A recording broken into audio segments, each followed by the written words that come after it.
We need to protect South Park at all costs. It's unbelievable. You said it. I mean, I think that possibly they could be the only people who are busy. How I prepare water for my guests. Some water that I got from the spring in my backyard. Whatever you do, don't use tap water. I'm just gonna. Every grievance, every private conversation, every subtle slight turned into a headline, from Oprah to Spotify to Netflix, to staged whisper. South Park has done it again.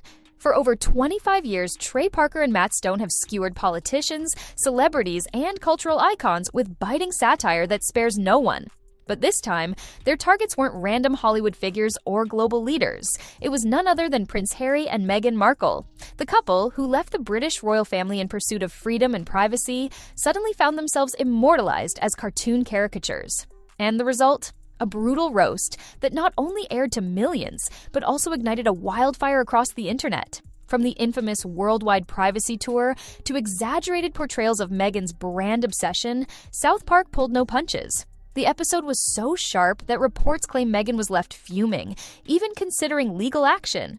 But as history shows, nobody wins against South Park. Instead, Harry and Meghan's reaction only made the jokes louder. Harry and Meghan have got the South Park treatment. The episode has just gone to air in the United States. And Harry and Meghan, well, they were treated like the prince and princess of me that they deserve to be. Here's just a little taste. This is an outrage! We'll just see how he deals with my blue penis! The most unforgettable moment in the episode is what fans now call the worldwide privacy tour.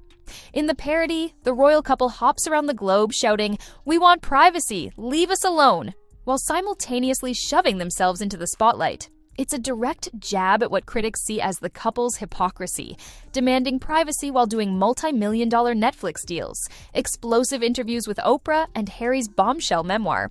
South Park exaggerated this contradiction to absurd levels, yet it struck a nerve because so many viewers felt it was accurate.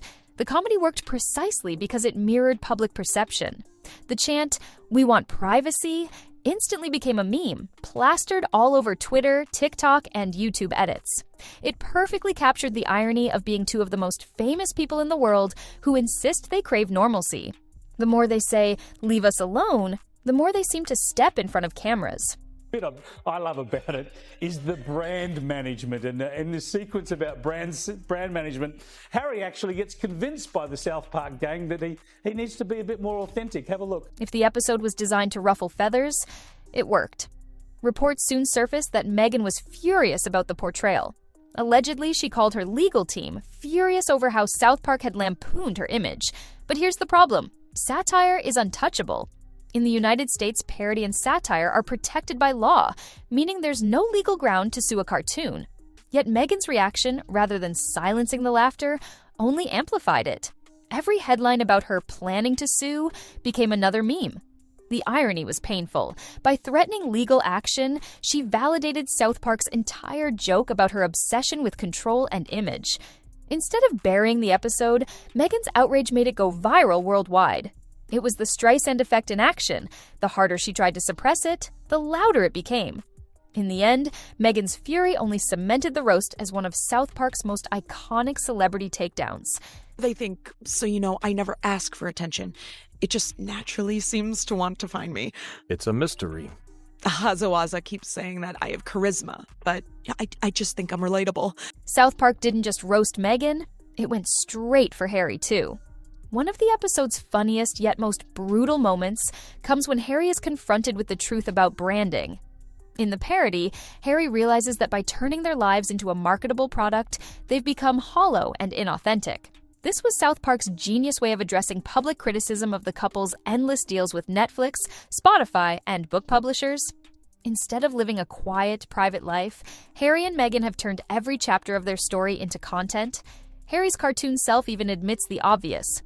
Trying to make ourselves into a brand just turned us into products. That line hit hard because it reflected how many already view them, not as royals seeking freedom, but as celebrities chasing relevance. By mocking Harry's authenticity crisis, South Park highlighted the uncomfortable truth. Their brand may be the very thing undoing them. What are you suggesting? Well, I just think some people might say that your Instagram-loving wife actually doesn't want her privacy. How dare you, sir?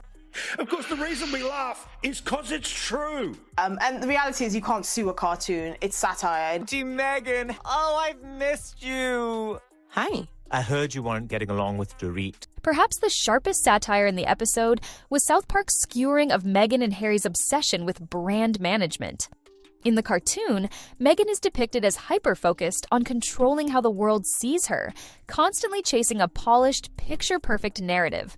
This mirrors real-world criticism of how carefully she curates her public image through interviews, documentaries, and photo ops.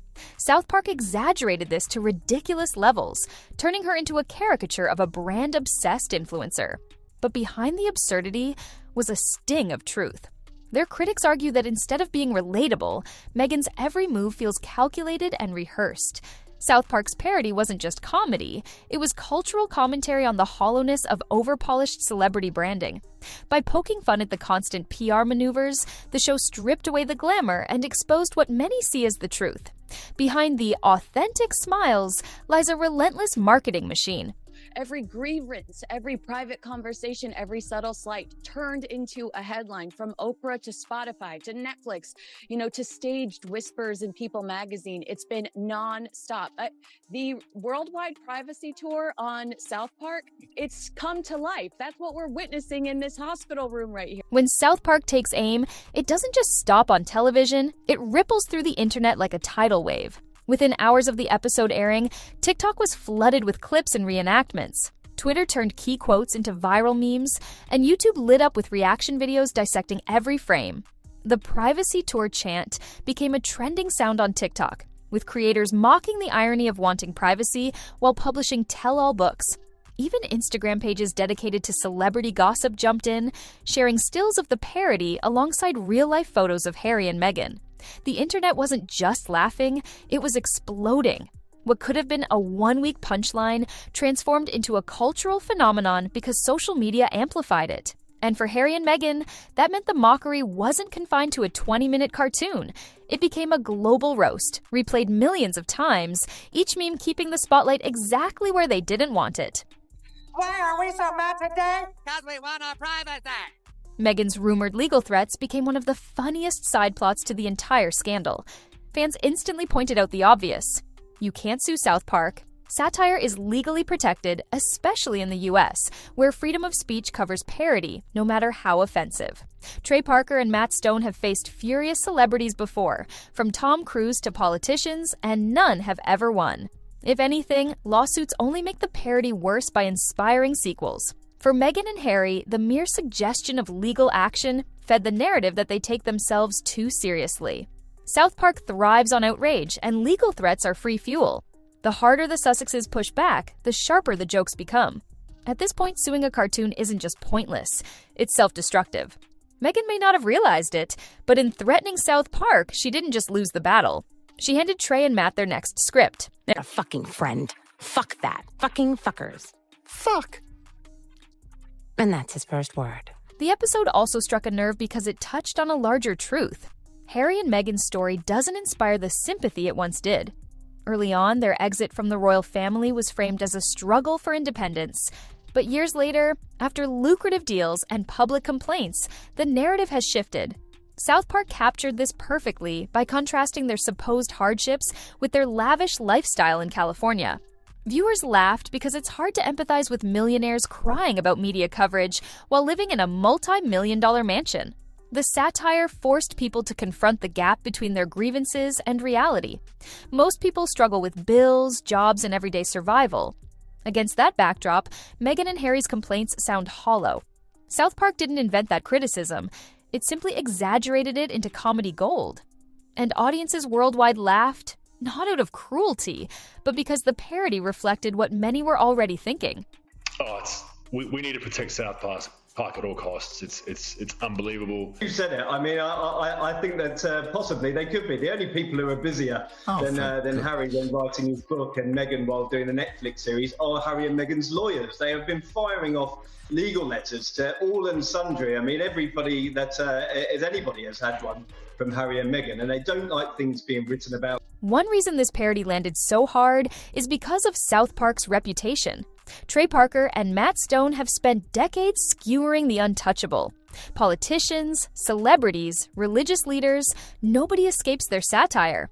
From mocking Tom Cruise's Scientology ties to ridiculing entire political movements, South Park has always thrived on controversy.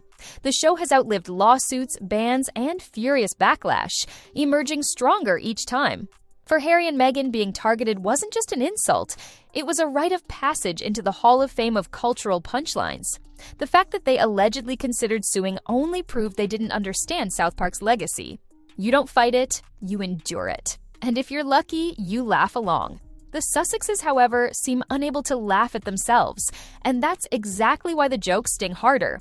South Park knows this, and as history shows, they always double down when their targets push back. Bye, guys. How was your birthday? I was fired, but they did let me take some expired cake pops home. Want one? Yes. Adding fuel to the fire are rumors that South Park isn't done. Insiders claim the creators may spin the royal roast into more episodes, parodying Meghan's viral moments or even poking fun at their Netflix documentary. Some online fans joked that the sequel could include Meghan in a parody pregnancy twerking video, or Harry starring in a mock therapy session with cartoon versions of his family. Whether these rumors are true or not, the idea alone terrifies the Sussexes' PR team. That's because South Park doesn't just parody events, it exaggerates them until they become unforgettable cultural jokes. Meghan's reaction has already given Parker and Stone endless new material. And if they sense that their mockery rattled her, they won't stop. For South Park, controversy isn't a warning, it's an invitation. And Meghan may have accidentally opened the door to becoming one of the show's most recurring jokes. They hurt our feelings. Our feelings are hurt. Wah, wah, wah, wah. Respect our privacy. South Park's racist and misogynistic. At the end of the day, the real verdict didn't come from lawyers or tabloids. It came from the internet, and the internet declared South Park the winner. From viral memes to endless TikTok reenactments, the episode became more than a parody. It was a cultural moment that exposed how Harry and Meghan are perceived by the public. For many, the roast felt like overdue honesty wrapped in comedy. Instead of sympathy, they became punchlines. Instead of commanding respect, they became cartoon caricatures. And while Meghan may hope to fight back, the truth is simple. Once South Park makes you a target, the jokes never end. They've outlasted outrage for decades, and they'll outlast this too. For Harry and Meghan, the damage is done. South Park didn't just roast them, it cemented them as global laughingstocks, and the world can't stop laughing. How I prepare water for my guests. Some water that I got from the spring in my backyard. Whatever you do, don't use tap water. I'm just gonna sneak a taste. You flower petal. H is always calling water water, and there you have it.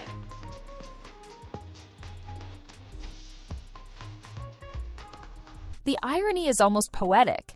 Harry and Meghan left the royal family to control their story, to find peace, and to define themselves on their own terms. Yet, here they are, immortalized as cartoon clowns, mocked worldwide, and trending not for their achievements but for being roasted. South Park didn't invent the criticisms, they simply amplified what millions were already whispering, and Meghan's furious reaction turned those whispers into a megaphone. At this point, it doesn't matter how many lawyers they hire or how many statements they release. The damage is cultural, not legal. Once you're a South Park punchline, you don't erase it, you live with it forever. For Trey Parker and Matt Stone, this was just another episode. For Harry and Meghan, it was a devastating reminder. The harder they fight to control the narrative, the more they lose it. And in this battle, laughter always wins.